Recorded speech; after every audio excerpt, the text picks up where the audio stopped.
When Chris Grant became the captain of the Southland Conference, he took over what resembled the Titanic.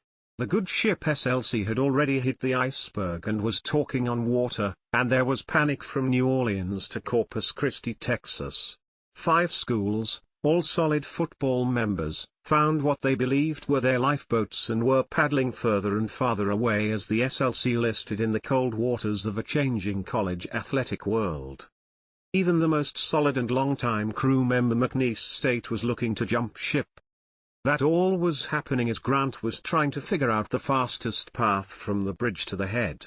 It sure seemed like his only course was by way of the poop deck, that's for sure. In the spring of 2022, when Grant officially became the 8th commissioner of the Southland, no schools were looking to book passage on the ship. It was easy to bash the league, which was done a few times from this column space, to be completely honest. That has all changed thanks in large part to Grant and his first mate, McNeese athletic director Heath Schroyer. The duo joined forces to at least patch the leaks quickly enough to keep the Southland afloat before Grant looked to make the much-needed major improvements. Since the new commissioner has taken over the helm, new schools seem willing to jump on board, or former ones have raced back on deck.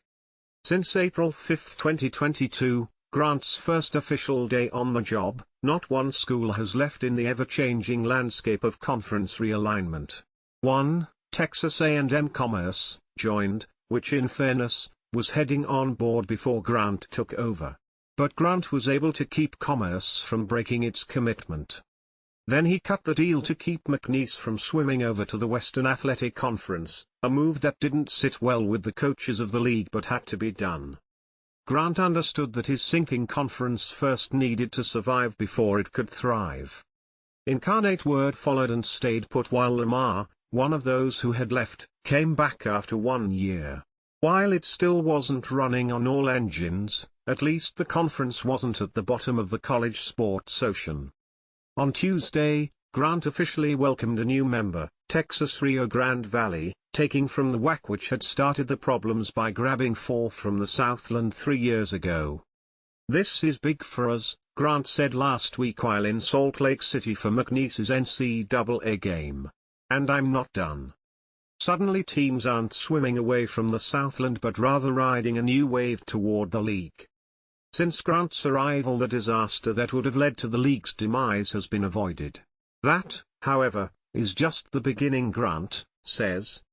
More additions are being talked about. "My phone is ringing and I'm making calls too," Grant said. One of those schools rumored to be thinking of coming back is Stephen F. Austin, which under former AD Ryan Ivey, who was once an assistant AD,